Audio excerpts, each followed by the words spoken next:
Os irmãos já tiveram a oportunidade de considerar a palavra que vamos ter a oportunidade novamente de considerar essa noite, mas a palavra de Deus ela sempre se renova, ela é sempre nova. E eu espero que o Senhor use de misericórdia para com a sua igreja e fale através da sua palavra. Antes de nós começarmos, daqui a pouco eu vou projetar para os irmãos aqui no screen, na tela, 5 perguntas, as 5 perguntas mais importantes na vida de uma pessoa. E assim que elas forem projetadas, ainda não, peço que segure um pouquinho. Assim que elas forem projetadas, eu gostaria de convidar os irmãos a tentarem respondê-las, as 5. Tentem responder a essas perguntas em todos os níveis e áreas que você puder. Fisicamente, emocionalmente, psicologicamente, e especialmente espiritualmente também. E as 5 perguntas são essas aí. Primeira pergunta: quem sou eu? Segunda pergunta: de onde eu vim? Terceira pergunta: para onde eu vou? A quarta pergunta: por que eu existo? E a quinta pergunta: o que eu posso fazer? E eu gostaria de convidar os irmãos para aí cada um no seu lugar, de forma pessoal, individual, tentar responder a essas perguntas. Em todos os níveis e áreas que você puder pensar. A primeira pergunta, quem sou eu? É uma pergunta de identidade. Segunda pergunta, de onde eu vim? É uma pergunta de origem. A terceira pergunta, para onde eu vou? É uma pergunta de destino, que nos fala sobre destino. A quarta pergunta, por que eu existo? Uma pergunta que nos fala de propósito. E a quinta pergunta, o que eu posso fazer? Uma pergunta que nos remete à capacidade. E são as 5 perguntas mais importantes na vida de uma pessoa, porque eu creio que se você consegue responder satisfatoriamente a essas 5 perguntas, você pode se considerar uma pessoa plena, feliz. E o mundo, as filosofias humanas, nas quais muitas vezes nós estamos inseridos no nosso dia a dia, nos dizem que essas perguntas, muitas vezes nos dizem que essas perguntas são perguntas sem resposta. Especialmente quando o plano que se considera as perguntas é o plano espiritual, o plano que transcende o material. E é até muitas vezes visto como algo retrógrado você tentar insistir que você pode ou há a possibilidade de responder essas perguntas. Mas, irmãos, nós cremos que em Deus todas essas perguntas podem ser respondidas de forma plena e satisfatória. E por mais que nós tenhamos dificuldade em respondê-las hoje, geralmente quando eu tenho oportunidade de apresentá-las a adolescentes, quando eles se sentem mais à vontade para jovens, adolescentes, para responder isso, eles param lá pela terceira pergunta. Não conseguem responder muito bem e ficam... E embora todos nós independentemente da idade, tenhamos dificuldade de responder a essas perguntas, nós cremos que em Deus elas podem ser respondidas de forma plena e satisfatória. Quando Deus criou o homem, Ele criou o homem tendo a habilidade de saber as respostas para essas 5 perguntas. E conta a história bíblica, o relato bíblico, que Deus então cria o mundo, cria o homem, coloca o homem ali no jardim do Éden, e ali naquele ambiente de perfeição, de comunhão, o homem tem a oportunidade de, a cada dia, gradativamente conhecer mais sobre o seu Criador e também exercer o mandato que ele havia recebido de Deus.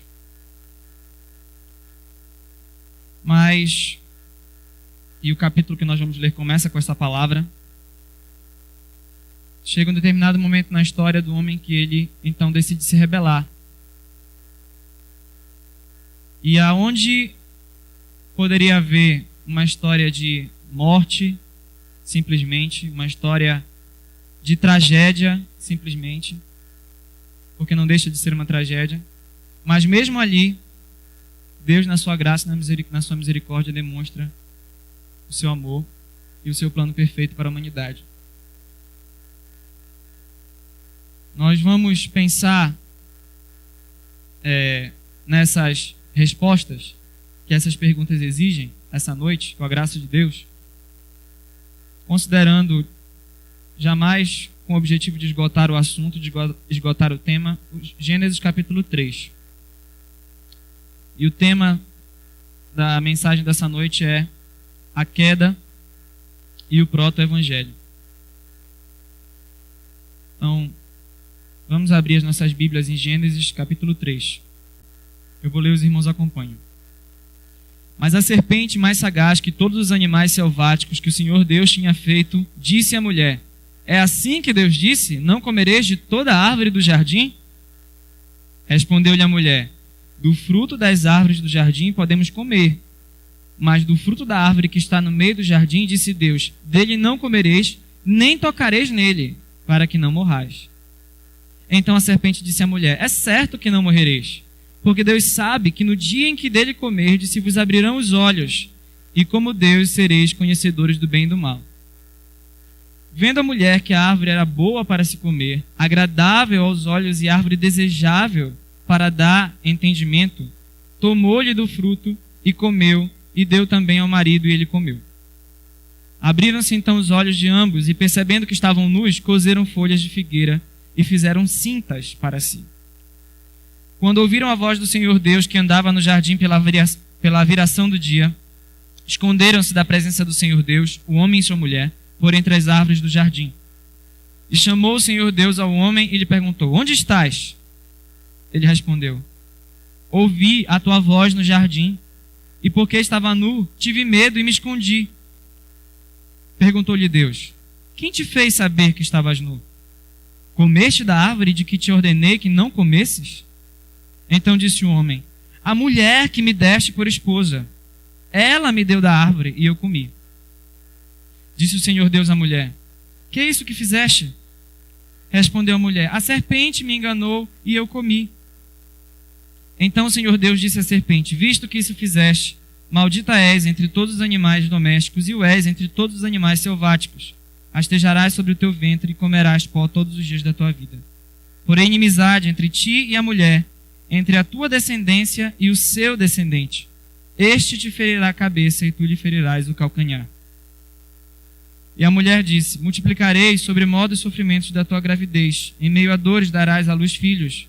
O teu desejo será para o teu marido e ele te governará. E Adão disse: visto que atendeste à voz de tua mulher e comeste da árvore que eu te ordenara não comesses, maldita é a terra por tua causa. Em fadigas obterás dela o sustento durante os dias de tua vida. Ela produzirá também cardos e abrolhos, e tu comerás a erva do campo. No suor do rosto comerás o teu pão, até que tornes a terra, pois dela foste formado, porque tu és pó, e ao pó tornarás. E deu o homem o nome de Eva, a sua mulher, por ser a mãe de todos os seres humanos. Fez o Senhor Deus vestimenta de peles para Adão e sua mulher e os vestiu. Então disse o Senhor Deus: eis que o homem se tornou como um de nós, conhecedor do bem e do mal. Assim que não estenda a mão e tome também da árvore da vida e coma e viva eternamente. O Senhor Deus, por isso, o lançou fora do jardim do Éden, a fim de lavrar a terra de que fora tomada. E expulso o homem, colocou querubins ao oriente do jardim do Éden e o refugir de uma espada que se revolvia para guardar o caminho da árvore da vida. Vamos orar, irmãos.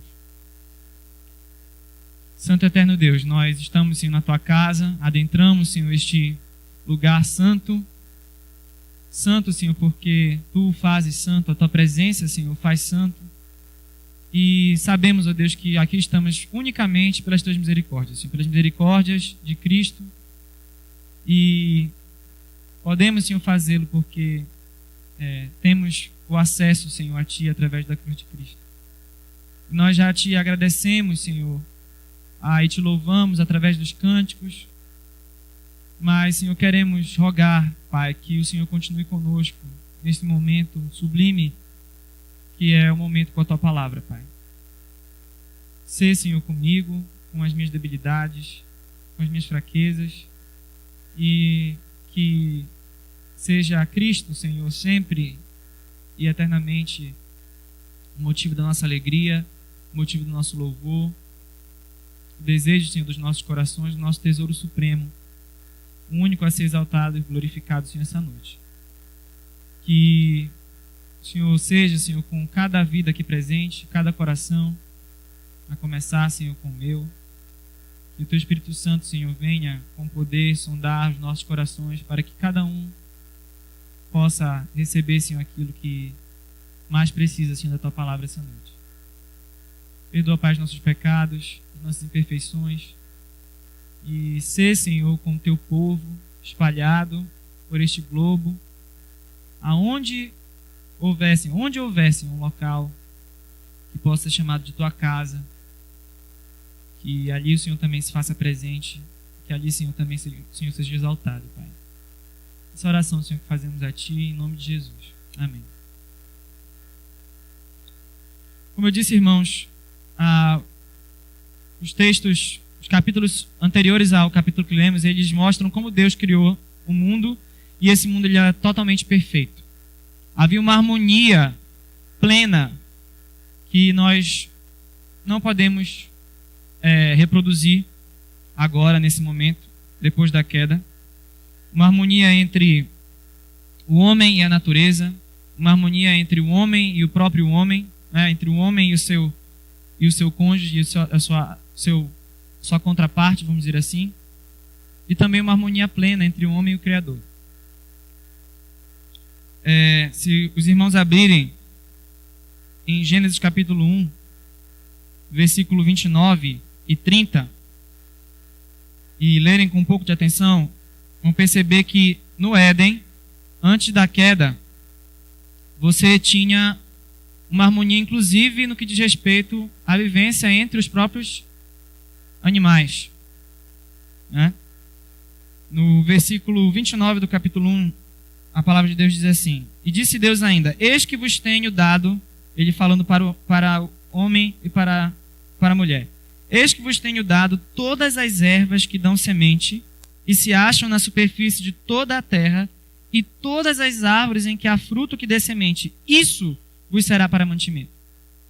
Então se engana quem pensa que ali naquele momento, antes da queda, havia o consumo de carne como a gente consome hoje. Algo que depois Deus introduziu no cardápio da humanidade depois de Noé, né? Depois do dilúvio.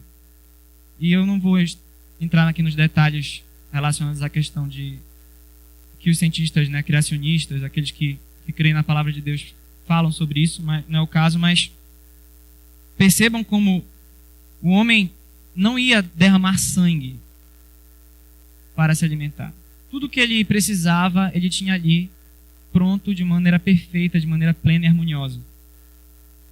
E o versículo 30 continua e diz: e a todos os animais da terra, e a todos os animais da terra, e a todas as aves dos céus, e a todos os répteis da terra em que há fôlego de vida, toda a erva verde lhe será para mantimento. E assim se fez, diz o texto. Então, não havia no Éden morte. Não havia naquele ambiente ali nada que decaísse, nada que entrasse em estágio de podridão. Tudo era perfeito, tudo era pleno, tudo era harmonioso. E os irmãos vão entender por que eu estou destacando isso mais lá na frente. Mas como eu disse, o capítulo ele começa com um mais. E aí do versículo 1 ao versículo 7, o primeiro parágrafo desse capítulo, a lição que eu gostaria de destacar com os irmãos esta noite é esta que está aí. Irmãos, a primeira coisa que nos chama a atenção nessa passagem é que o diabo ele não brinca em serviço. E nós tampouco deveríamos brincar. Veja você a ousadia do inimigo das nossas almas de tentar, literalmente, destruir essa harmonia. De invadir aquele ambiente que era um ambiente perfeito, um ambiente de alegria, de harmonia. E a gente não sabe quanto tempo se passou desde a criação, desde o estabelecimento do homem no Jardim do Éden até o momento da queda. A Bíblia não fala sobre isso. Mas percebam como ele não perde tempo em querer destruir aquilo que Deus havia criado em perfeição. E a primeira coisa que me chama a atenção quando eu leio logo o versículo 1 ao versículo 3 é a figura da serpente. Acho muito interessante que o diabo seja descrito nas Escrituras como uma serpente. Também não vou discutir aqui, né, alguns comentaristas acham que a figura aqui da serpente é algo metafórico. Alguns defendem que não, que era uma serpente mesmo e ela falou. A questão é, independentemente por que caminho você vai tomar em relação a isso, o diabo aqui é apresentado para a gente na Bíblia como uma serpente. Ele se apresenta aqui como uma serpente. Eu lembro uma vez quando estava numa praia, não lembro agora exatamente qual foi, e nós estávamos numa desses restaurantes que avançam com tablados de madeira para a areia, né? E estávamos sentados ali, eu estava sentado bem na esquina dessa parte do restaurante que avançava na areia com tablados de madeira. E da mata da praia saiu uma cobra. E ela vinha fazendo aqueles movimentos, serpenteando, como as cobras fazem, rastejando, conforme o mandato de Deus, né, a disciplina, o castigo, a determinação divina. E eu percebi que ela estava mirando um pequeno orifício que estava embaixo de onde nós estávamos sentados na madeira. E eu, por um momento, duvidei de que ela realmente estivesse mirando aquele orifício, porque era muito pequeno. E ela não vinha em linha reta, ela ainda vinha serpenteando. E eu pensei, isso foi muito rápido, né? Coisas de segundos. Eu pensei assim, ela vai conseguir entrar aqui? E era lá mesmo que ela estava mirando. E ela entrou, sem errar o que ela estava fazendo. E a primeira coisa que me chama a atenção nessa passagem, que nos chama a atenção aqui nessa passagem, irmãos, é que a gente não precisa abrir as portas da nossa vida para o diabo, para o inimigo das nossas almas, fazer um estrago. Ele não precisa de uma porta escancarada das nossas vidas. A serpente, ela entra, ela consegue se esgueirar, ela consegue ir e fazer movimentos incríveis para entrar onde ela quer entrar. E a primeira coisa que logo chama a atenção, logo nessa primeira frase, irmãos, é que são as frestas da nossa vida. as frestas que nós não cuidamos, que muitas vezes põe a nossa comunhão com Deus a perder. Eu lembro agora de Cantares, quando o poeta diz: apanhai as raposinhas, as raposas pequenas, e põe a perder as vinhas, porque as nossas vinhas estão em flor. Não eram as raposas grandes que conseguiam se esgueirar pelos muros de pedra que eles faziam para cobrir e proteger a vinha. Eram as raposinhas. São os detalhes que às vezes passam desapercebidos na nossa vida, mas que são suficientes, muitas vezes, para que o inimigo encontre lugar para fazer o que ele quer. E vejam como ele é sujo e a estratégia que ele usa para enredar a mulher em uma conversa. Ele chega, a própria Bíblia diz que descreve a serpente como mais sagaz que todos os animais. E a pergunta que ele faz é muito interessante. Ele diz assim: é assim que Deus disse? Não comereis de toda a árvore do jardim? Então perceba que ele, para tentar estabelecer um diálogo, a estratégia que ele usa é aumentar, distorcer a ordem de Deus na sua pergunta. É assim mesmo que Deus falou? Deus disse que vocês não podem comer de nada desse jardim maravilhoso que ele fez? Ele tenta, logo de cara, colocar em xeque a bondade de Deus. Preste atenção que essa estratégia é uma estratégia sagaz de fato,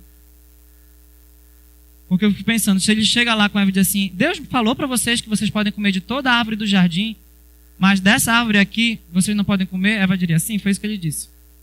Tchau.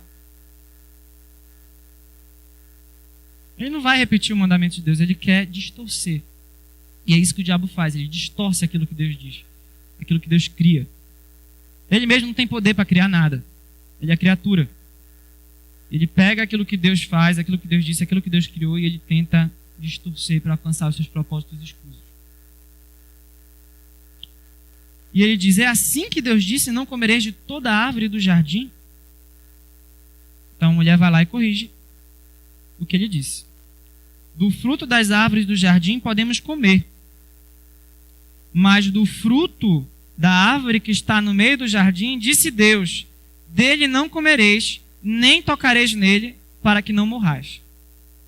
E Deus é soberano.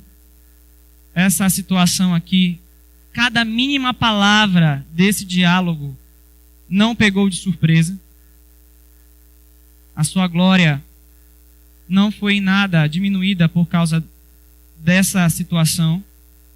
Mas, irmãos, quando Eva diz e responde à serpente que Deus havia dito que eles poderiam comer de tudo, mas da árvore que está no meio do jardim eles não deveriam comer ou tocar, armou-se o palco para o engano e para a mentira de Satanás. Jesus fala que ele foi mentiroso desde o princípio. E aqui está a prova. Vejam, irmãos, que aqui ocorre uma situação muito intrigante. Triste, mas também muito intrigante. Não sabemos como foi que Eva chegou a essa assertiva de que Deus havia dito que eles não podiam comer ou tocar. Repare o que diz no versículo 3. Disse Deus: dele não comereis, nem tocareis nele, para que não morrais. Talvez Adão, no afã de deixar claro para Eva que aquilo lá ela não deveria nem se aproximar, talvez tenha falado: não sabemos, não temos como saber. Mas de alguma forma a palavra de Deus foi distorcida. Era tudo que o diabo queria. Veja você aí no capítulo 2, a partir do versículo 15, o que foi exatamente aquilo que Deus falou. Tomou, pois, o Senhor Deus ao homem e o colocou no jardim do Éden para o cultivar e o guardar. E o Senhor Deus lhe deu esta ordem: de toda a árvore do jardim comerás livremente, mas da árvore do conhecimento do bem e do mal não comerás, porque no dia em que dela comeres, certamente morrerás. Perceba qual foi expressamente a palavra de Deus para o homem. De alguma forma, quando Eva vai reproduzir o que Deus disse, ela acrescenta: nem tocareis nele. Irmãos, isso é muito intrigante, porque talvez haja aqui um zelo sincero por trás desse acréscimo. Mas, irmãos, nós devemos tomar muito cuidado e ficar muito atentos, porque assim como é prejudicial não ouvir algo que Deus disse, muitas vezes é igualmente prejudicial você ouvir algo que Deus não disse. E você acrescentar coisas que são concepções suas, que são análises suas, que são preocupações suas, muitas vezes sinceras, muitas vezes lícitas, muitas vezes até corretas no seu mérito, mas apresentar essas coisas como se fosse palavra de Deus, como se fosse evangelho. E talvez alguém aqui possa dizer: não, mas ela está sendo criteriosa, ela está querendo ser zelosa, não quero nem tocar. Mas o problema é que ela disse que Deus havia dito isso. Deus não disse isso. E todas as vezes que a gente apresenta concepções nossas, pensamentos nossos, como palavra de Deus, e iguala aquilo que a gente pensa, aquilo que Deus expressamente disse na sua palavra, e determina e bate o martelo e diz: só pode ser assim. Sempre que nós agimos dessa forma, nós estamos encomendando desgraças. As coisas que nós mais tememos, o nosso zelo sincero, é o que nós estamos encomendando quando nós agimos dessa forma. Isso a nível individual e a nível eclesiástico também. E nós vamos ver depois, mais lá na frente, por que essa concepção que Eva tinha de que Deus havia dito aquilo foi desastroso, foi atrapalhado. E o texto continua e diz: então a serpente disse à mulher: é certo que não morrereis. Então agora, a serpente, o diabo, ele nega de forma clara e evidente aquilo que Deus havia dito. Ele primeiro chega com uma pergunta capciosa. Ele não é direto, traiçoeiro, sagaz. Mas depois que Eva diz que se eles comerem ou tocarem, que eles não devem nem comer nem tocar para que não morram, ele confronta de forma direta aquilo que Deus havia dito. É certo que não morrereis. Vocês não vão morrer. Porque Deus sabe que no dia em que dele comerdes, se vos abrirão os olhos, e como Deus sereis conhecedores do bem e do mal. Então vejam, irmãos, o que está acontecendo aqui. O diabo novamente, agora de forma explícita, está colocando em xeque a bondade de Deus. Irmãos, essa estratégia, esse engano velho, infelizmente, é o mesmo engano, é a mesma estratégia a qual nós estamos sujeitos a cair até hoje. O diabo não é criativo. Ele é indefinidamente, cansativamente repetitivo. Mas nós ainda estamos sujeitos a cair nessas mesmas tentações, na mesma estratégia, no mesmo velho engano do pecado. Começou aqui e perdura até os nossos dias. Meus irmãos, quando Deus coloca na sua palavra um limite,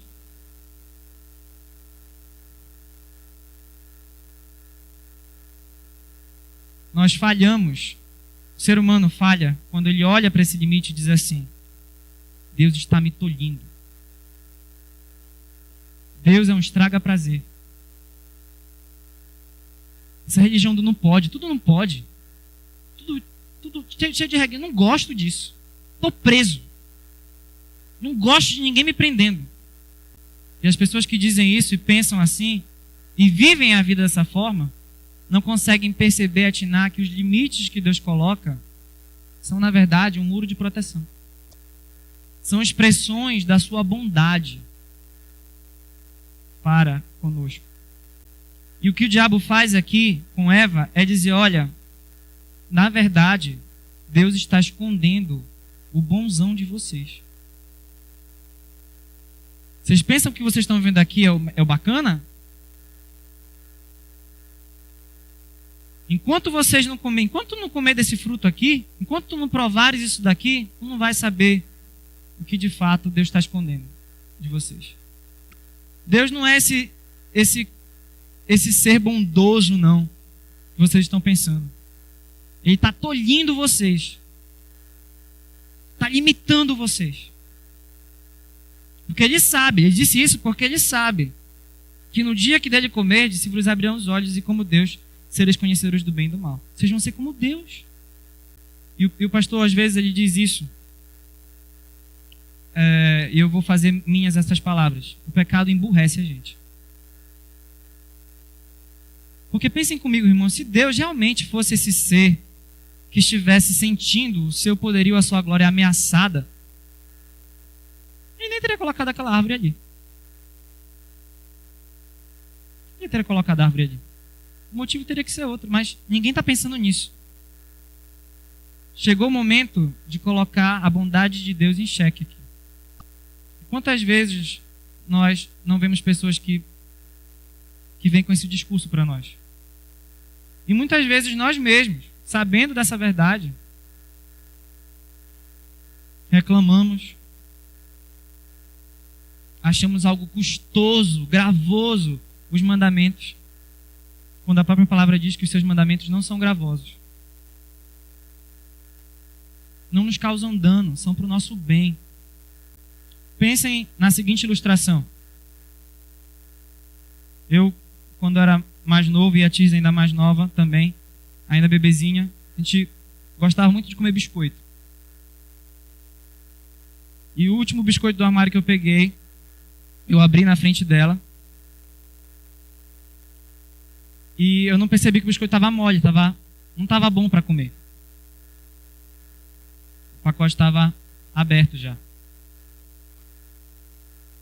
E só o que ela me viu fazer foi jogar o biscoito fora. E eu até tentei explicar naquele momento que aquele biscoito ia fazer mal para ela, por isso a gente não ia comer. Mas ela era nova demais para entender isso e ela reclamou, chiou. Nem sei se ela lembra disso. E às vezes eu imagino que Deus olhe mais ou menos assim para a gente. A gente não consegue ver que Deus tem um plano de visão infinitamente superior ao nosso. E se Ele colocou aquele limite, seja um limite escritural, um mandamento, que já está aqui revelado nas Escrituras, ou um limite na nossa vida mesmo, uma porta que se fechou, é para o nosso bem. Algo que deu errado, segundo o seu planejamento, é para o nosso bem. Nós precisamos não simplesmente saber que isso está lá em Romanos, capítulo 8, e só recitar isso em algum momento ou outro, mas a gente precisa viver isso, incorporar essa verdade na nossa existência. Todas as vezes que a gente abre a nossa boca para reclamar, para colocar em xeque aquilo que Deus está fazendo, nós estamos fazendo o jogo do diabo, caindo no mesmo velho engano de que a gente sabe mais, de que a gente pode mais e de que Deus está nos tirando alguma coisa, está escondendo de nós alguma coisa. A gente não fala com a nossa boca isso, nesses termos, mas muitas vezes a gente vive dessa forma. É interessante perceber que o salmista, ele diz o tolo no seu coração, não a Deus. Diz o tolo no seu coração. esse salmo é o salmo do ateísmo prático. Você jamais vai abrir a boca para dizer que Deus não existe, mas muitas vezes age como se Deus não existisse. Um ateísmo prático. Então, Satanás aqui está colocando em xeque a bondade de Deus. E é esse o mesmo velho engano do pecado que ele usa até hoje para conosco. E qual a orientação do Mestre? Qual a orientação de Cristo, do próprio Deus, para os seus discípulos de todas as eras sobre a tentação? Em Mateus 26, versículo 41, os irmãos conhecem esse texto. O Mestre diz: vigiai e orai, para que não entreis em tentação. O espírito, na verdade, está pronto, mas a carne é fraca. Irmãos, nós não podemos brincar de ser crente. Nós não podemos brincar nessa batalha que nós travamos todos os dias. Vigiai e orai. Temos que estar atentos. Porque o nosso inimigo, ele está o tempo inteiro atento. Diz a palavra que ele está como um leão, ali, tentando, rodeando. Esse é o diabo. Não dá para brincar. Não dá para brincar com o pecado. Não dá para ficar conversando com o pecado. Isso é cilada. Então, ele diz: porque Deus sabe que no dia em que dele comerdes se vos abrirão os olhos, e como Deus sereis conhecedores do bem e do mal.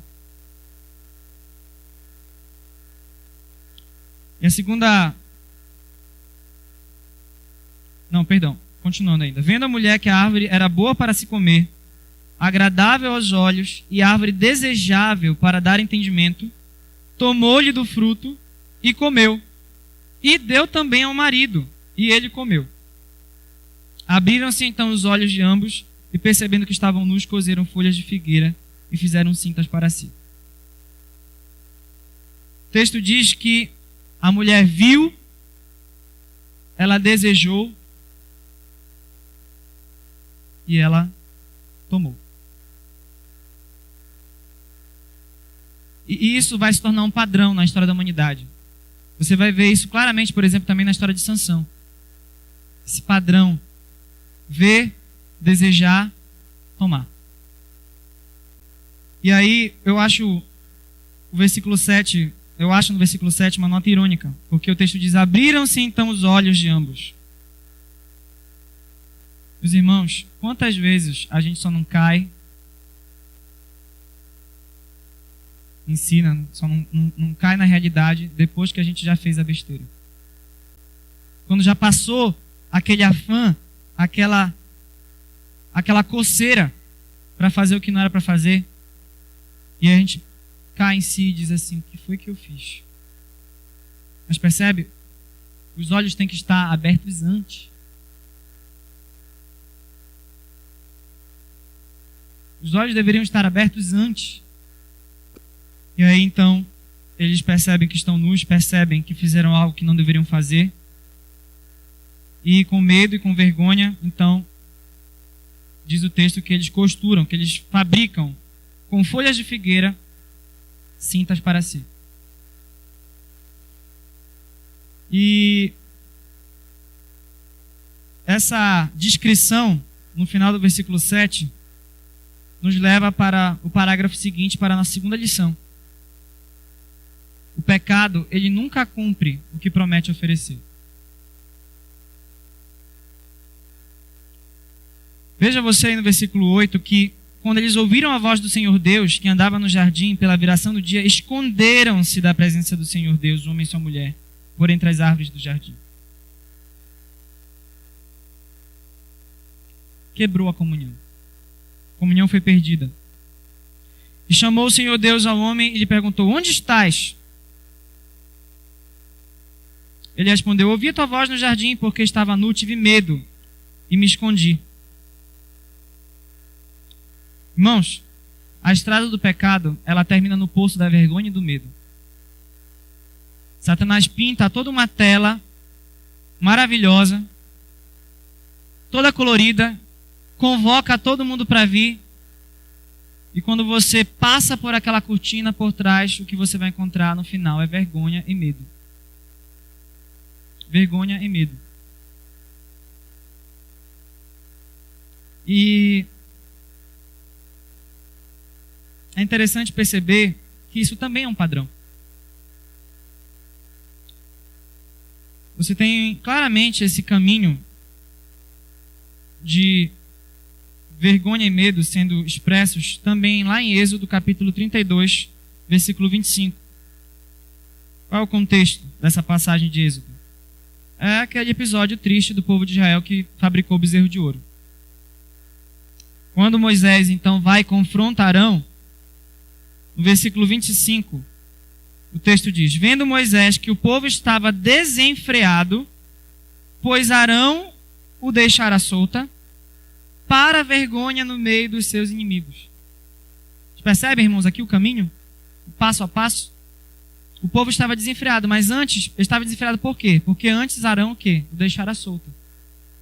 Então você permite, essa permissão, ela se torna descontrolada, e o final disso é vergonha.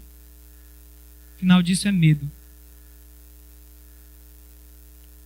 E o homem que antes então tinha uma comunhão com Deus, foi criado para desfrutar dessa comunhão, agora se esconde de Deus.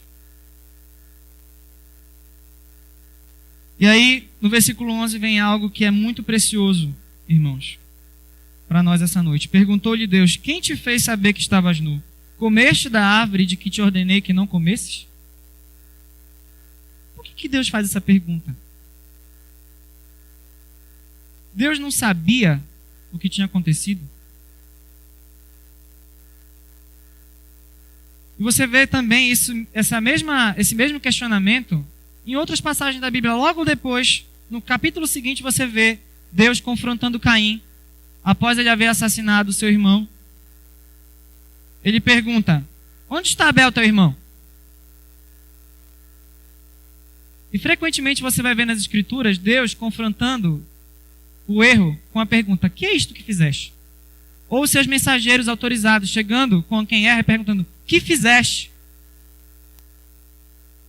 E eles já sabem o que a pessoa fez. Por que Deus faz essa pergunta?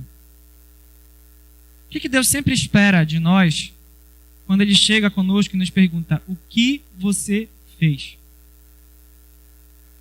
O que Ele espera de nós, irmãos? Podem falar.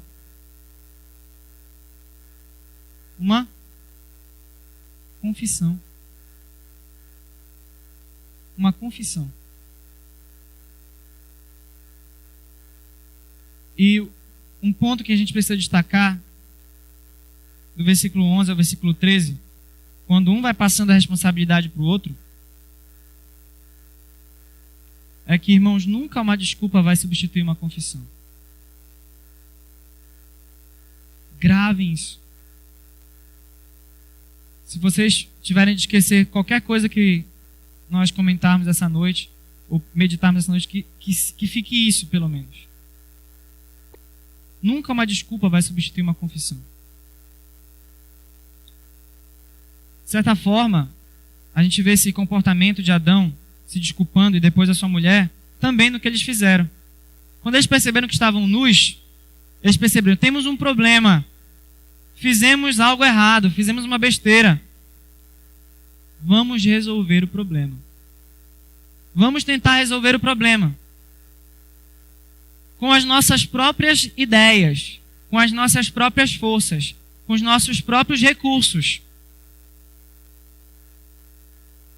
E o que é que eles fazem? Eles fazem uma cinta para si, e a palavra aí no original, em hebraico, denota, uma roupa totalmente inadequada, uma vestimenta totalmente inadequada, no sentido de que é só uma cinta mesmo. Só cobriu o mais explícito.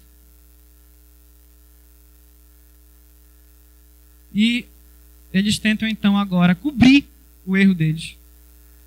Desfazer com o que eles tinham feito, com os seus próprios recursos, com as suas próprias ideias, com folhas. Irmãos, o que ia acontecer com essa vestimenta que eles tinham feito para si mesmos? Depois de alguns poucos dias. Eles iam ter que todo o tempo inteiro ficar trocando isso, porque isso ia apodrecer. Não ia servir.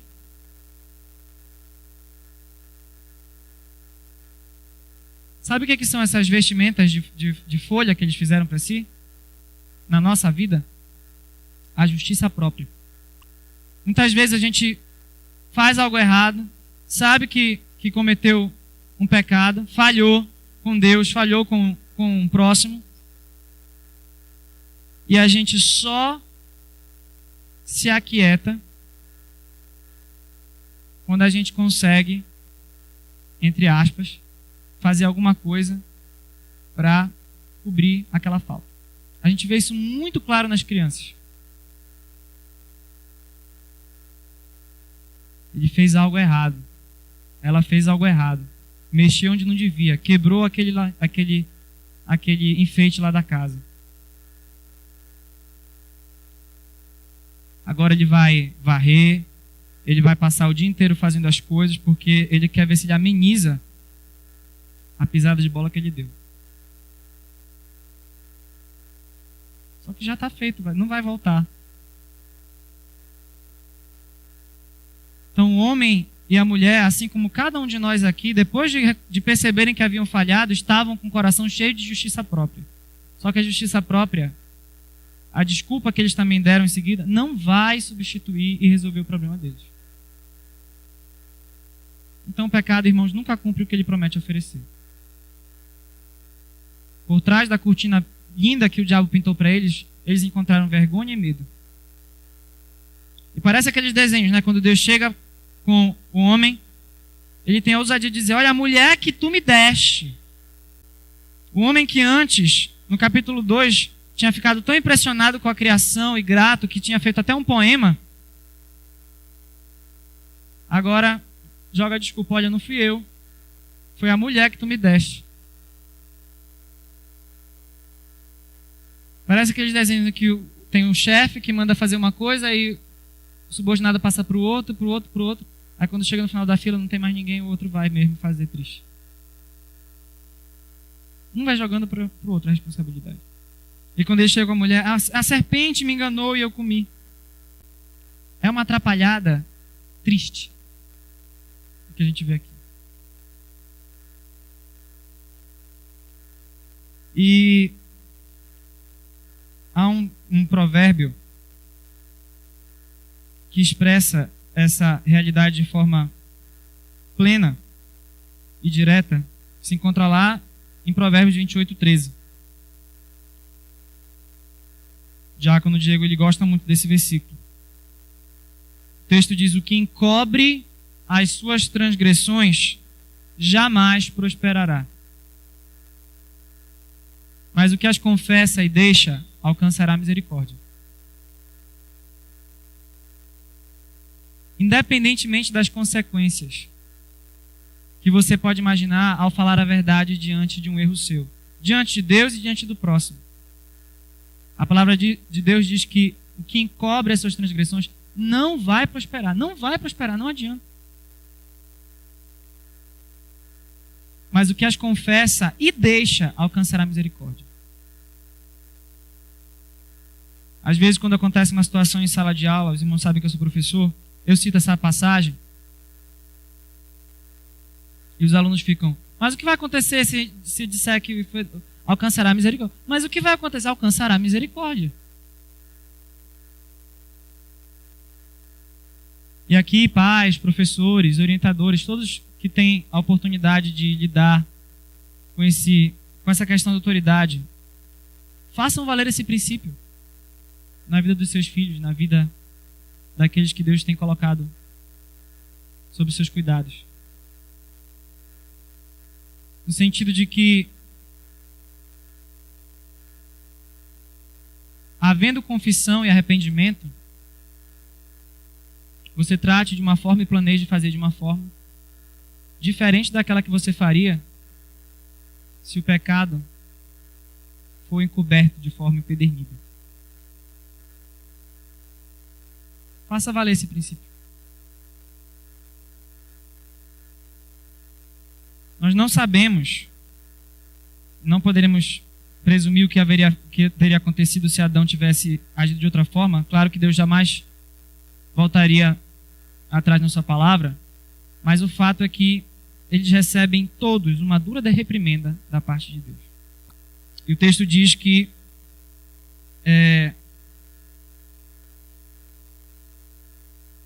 ao homem caberia então agora um trabalho pesado. Trabalho que antes era algo que deveria ser algo mais prazeroso, mais tranquilo, agora vai ser conquistado com esforço.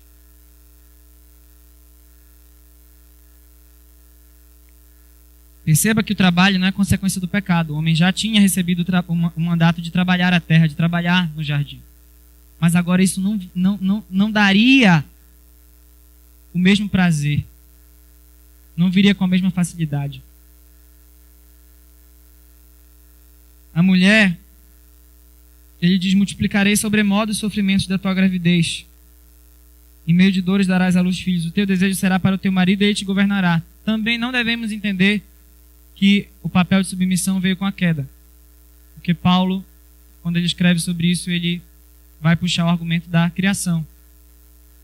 Mas agora, aquela harmonia natural de papéis, aquela harmonia plena que havia ali naquele ambiente perfeito, também se perderia. E agora vai ser algo custoso ter que lidar com esses papéis dentro da família. Mas, irmãos, a parte que mais chama a atenção a partir do versículo 14 é a verdade de que somente Deus pode prover uma solução para o problema do pecado. E antes mesmo de declarar a sentença para o homem e para a mulher, provando que ele não foi pego de surpresa em absolutamente nada do que estava acontecendo ali, que ele já tinha um plano perfeito para todas as coisas que estavam acontecendo ali, Deus então apresenta a primeira promessa da vinda e da vitória do Messias sobre o pecado. Antes mesmo de falar qualquer outra coisa, para o homem e para a mulher, ele apresenta a solução. E ele diz: porém inimizade para a serpente, entre ti e a mulher, entre a tua descendência e o seu descendente. Este te ferirá a cabeça, e tu lhe ferirás o calcanhar. Onde é que nós vemos vitória aqui, irmãos? É óbvio. Entre ferir a cabeça e ferir o calcanhar, quem saiu vitorioso nessa guerra, nessa batalha? E é interessante que a gente não deve confundir aquilo que eu mencionei ainda há pouco sobre confessar e deixar o erro, a fim de que você evite a dureza de ter que ficar encobrindo o pecado com as consequências do próprio pecado. Porque do versículo 16 ao versículo 19, como eu já citei anteriormente, as consequências do pecado elas vão marcando essa separação predita por Deus. Não há mais harmonia entre o homem e a terra. Não há mais harmonia plena entre o homem e o seu próximo. E essa harmonia plena também com Deus, ela foi afetada. E aí, irmãos, onde é que nós vemos que só Deus ele pode prover uma solução para o problema do pecado? Onde é que está aqui, além dessa passagem, o proto-evangelho que nós mencionamos no título da mensagem de hoje? É a fé, irmãos, que Adão demonstra e a atitude e a provisão de Deus para a sua vida e a vida da sua esposa. Veja que após Deus declarar, após esse episódio terrível, no versículo 20, a gente tem a informação de que o homem deu para a sua esposa o nome de Eva. E Eva significa literalmente vida. E deu o homem o nome de vida à sua mulher, por ser a mãe de todos os seres humanos. Mas o melhor é quando no versículo 21, a palavra de Deus descreve que o Senhor Deus fez vestimenta de peles para Adão e sua mulher. E colocou novas vestimentas sobre ele. Irmãos, aquelas folhas com as quais eles se cobriram não iam durar. Aquela atitude deles diante do reconhecimento de que tinham pecado, de que tinham feito algo ruim, a solução que eles pensaram não servia. E aqui, por que eu enfatizei o que eu enfatizei no início? Pela primeira vez,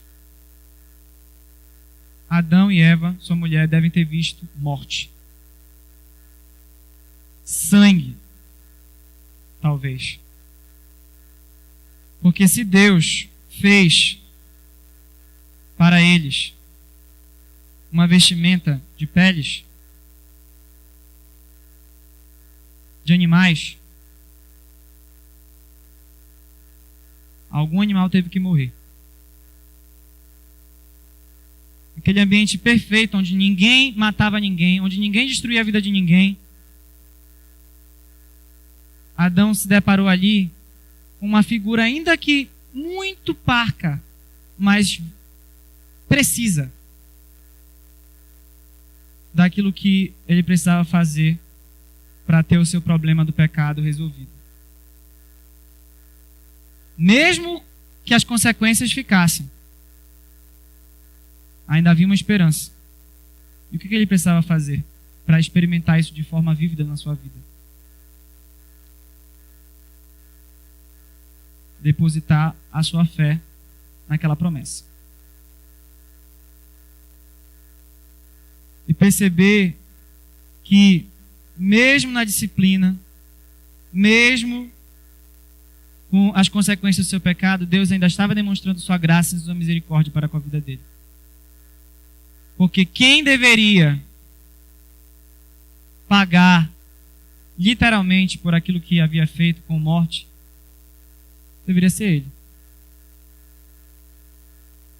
Aquelas folhas não iam resolver o problema. Deus tira aquela obra que era uma obra humana, Deus tira aquela obra que era uma obra que ele havia criado na sua concepção, e ele coloca no lugar uma vestimenta que ele, o próprio Deus, havia fabricado. Essa sim servia. Essa sim era a vestimenta. E aí, novamente, interessante procurar numa concordância a significação original, porque, diferentemente da palavra cinta, em hebraico, no original que aparece quando eles fazem a própria vestimenta, a palavra aqui que aparece para vestimenta é uma vestimenta que cobre, de fato, o homem e sua mulher. Funciona, de fato. Não é uma vestimenta de justiça própria. É a vestimenta que é a provisão de Deus para a vida do homem e da mulher.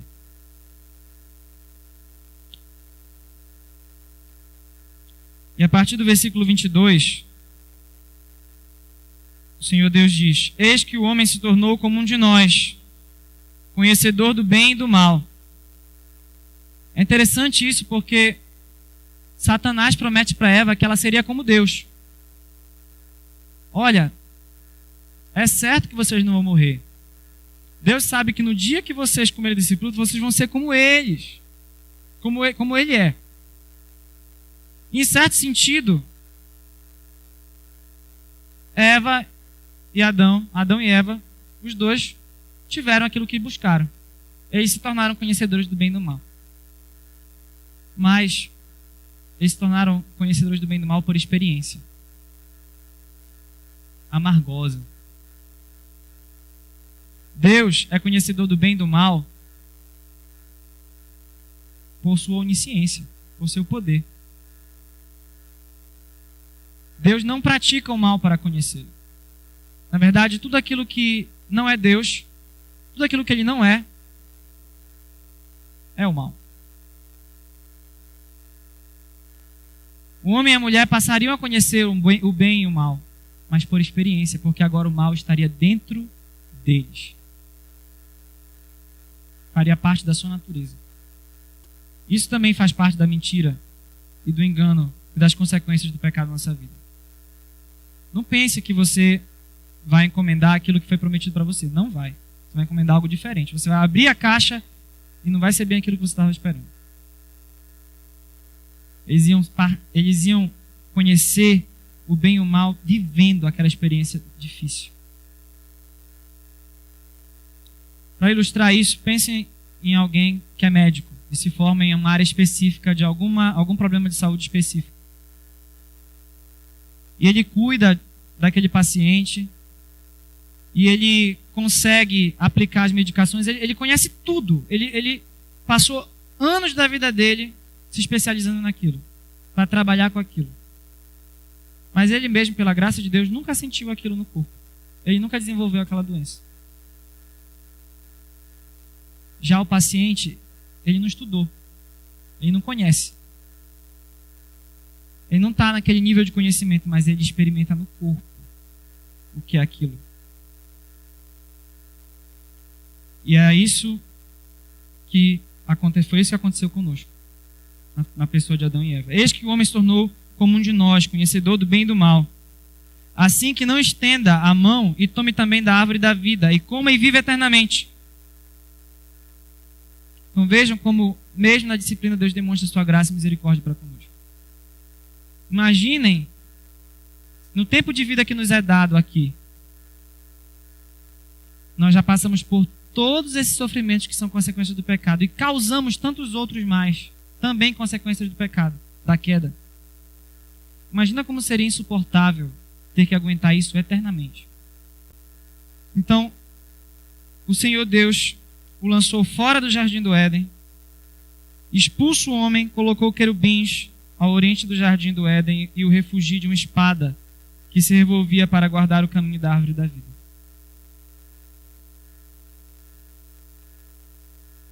Adão e Eva não morreram imediatamente após comer aquele fruto.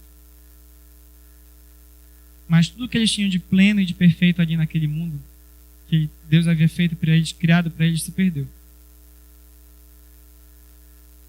E somente Deus, na pessoa de Jesus Cristo, pode restaurar tudo isso. Somente Deus, na pessoa de Jesus Cristo, pode nos dar vestes novas, que vão restaurar a nossa comunhão e a nossa relação com a terra, a maneira como nós tratamos a terra, a maneira como nós tratamos o nosso próximo, especialmente a família, o âmbito, o núcleo mínimo de sociedade. E também só Deus, na pessoa de Cristo, para restaurar a nossa comunhão com Ele mesmo. Lá em Apocalipse, capítulo 22, no versículo 2, você tem a descrição, nesse capítulo 22 de Apocalipse, da Nova Jerusalém. O local em que Cristo irá nos receber. Se já estamos vestidos com essas vestes novas que Ele proveu através de Cristo. E é interessante perceber que no versículo 2 descreve: no meio da sua praça, de uma e outra margem do rio, está a árvore da vida, que produz 12 frutos, dando seu fruto de mês em mês, e as folhas da árvore são para a cura dos povos. Então esta árvore, aqui representando vida, representando eternidade, ela nos estará disposta novamente na glória, por causa da obra de Cristo. Cristo então morre no nosso lugar como aquele animal, e as suas vestes de justiça são colocadas sobre nós. E aqui, mesmo nas páginas iniciais da Bíblia, você tem exposto a maravilha da obra redentora de Cristo. Então, concluindo, irmãos, você tem usado os meios de graça para estar vigilante contra as tentações? Nosso trabalho é ficar atento. A gente não pode brincar, ficar conversando com o pecado.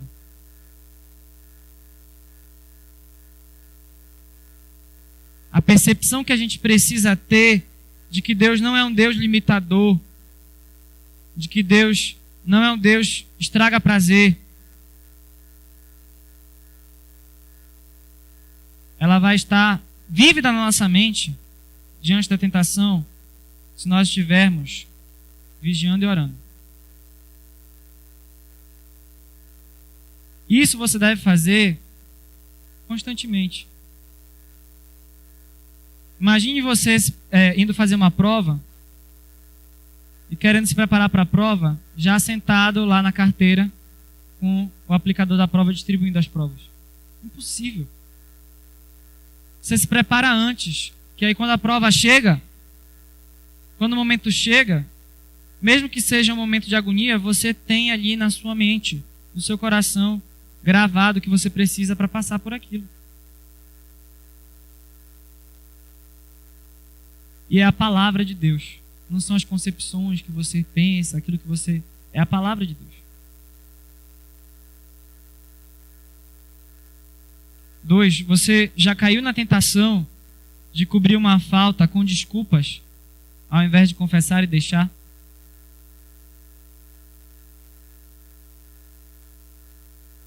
A palavra de Deus é clara em dizer que nós não prosperamos quando nós encobrimos as nossas faltas.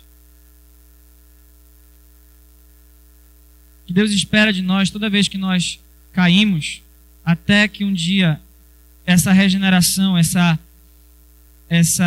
obra de redenção, ela seja completa, plena. O que Ele espera de nós quando deixamos de cumprir os seus mandamentos é que a gente confesse e deixe. Ou você tenta, diante do seu pecado, diante do seu erro, colocar uma cinta, cobrir ali só um pouquinho, joga como se fosse uma pá, né? Recebeu a reprimenda, pega a pá e não é comigo, é para lá para trás. Qual é a nossa atitude quando a gente é confrontado com os nossos erros? Nunca uma desculpa vai substituir uma confissão. Vamos gravar isso. Você de fato entende que somente o sacrifício de Cristo pode resolver o verdadeiro problema da humanidade? Irmãos, nós nascemos desprovidos da capacidade de responder aquelas perguntas. Mas como eu disse no início, em Cristo nós podemos ser plenos, sabendo responder a todas elas. Quando eu olho para essa história de Gênesis, a história da queda, esse capítulo que marca ao mesmo tempo uma tragédia, mas também revela no meio da tragédia a graça e a misericórdia de Deus para com os filhos dos homens. Eu sei que eu vim do pensamento de Deus, da vontade de Deus. Foi Ele que me criou, Ele que me governa.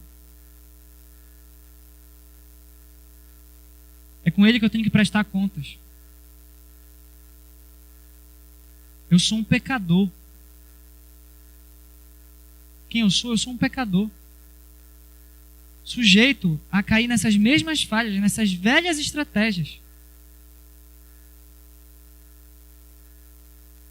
Mas por causa do manto de Cristo que Deus coloca sobre mim, eu sei que eu posso ter acesso ao Pai. E todos que recebem esse manto também podem. Eu não sou só criatura, eu sou filho de Deus. E se essa é a minha identidade, eu preciso viver de acordo com essa identidade. Preciso viver de modo digno com essa identidade que eu carrego. Para onde eu vou para lá para me encontrar com Ele. Eu vou para lá para viver a eternidade que Ele resgatou na humanidade através de Cristo. E essa certeza eu tenho, não é por causa de mim, não. Essa certeza, quem me dá é Cristo. E você também pode ter essa certeza. porque eu existo? Eu existo para que com a minha vida eu glorifique a pessoa de Deus que me criou. Para que eu tenha comunhão com Ele e que eu me alegre com essa comunhão. E eu sei que muitas vezes a gente falha nisso. Mas a gente sabe que em Cristo, essa promessa que está aqui, uma proto-promessa, um proto-evangelho, que em Gênesis, ele vai se cumprir. A obra que ele começou com o seu sacrifício vai ser cumprida. E o que eu posso fazer? Usar todos os recursos que ele me emprestou. Tudo aquilo que ele deixou nas minhas mãos para administrar, meu tempo, meus talentos, meu trabalho, minha família, tudo para que mais pessoas possam enxergar e conhecer esse amor. Para que as bordas do seu reino sejam aos pouquinhos ampliadas. E para que a sua igreja seja edificada. É isso que eu posso fazer. Com atitude simples. Onde eu estou, no meu trabalho, na minha escola, na minha família, eu posso fazer isso. Quem sou eu? De onde eu vim? Para onde eu vou? Por que eu existo? E o que eu posso fazer? Se você consegue responder essas perguntas dessa maneira, você pode se considerar alguém feliz. É interessante em relação a essa questão de o que eu posso fazer, porque às vezes a gente esquece que tudo que a gente tem é emprestado. Mas vamos fazer como Davi fez. Senhor, das tuas próprias mãos nós te damos. Eu só posso fazer porque Ele me dá essa capacidade. É na força dEle. É na força do Espírito Santo. Se você não pode responder essas perguntas nesse nível em que a palavra de Deus nos apresenta aqui, nessa noite, o convite para você ainda está aberto. Para que você olhe para a sua própria vida e ao invés de enxergar a cinta de figueira, de folhas de figueira, você enxergue a vestimenta de Cristo, já posta em você. Que você enxergue Cristo e que as outras pessoas enxerguem Cristo também. O convite, meus queridos, ainda está aberto hoje.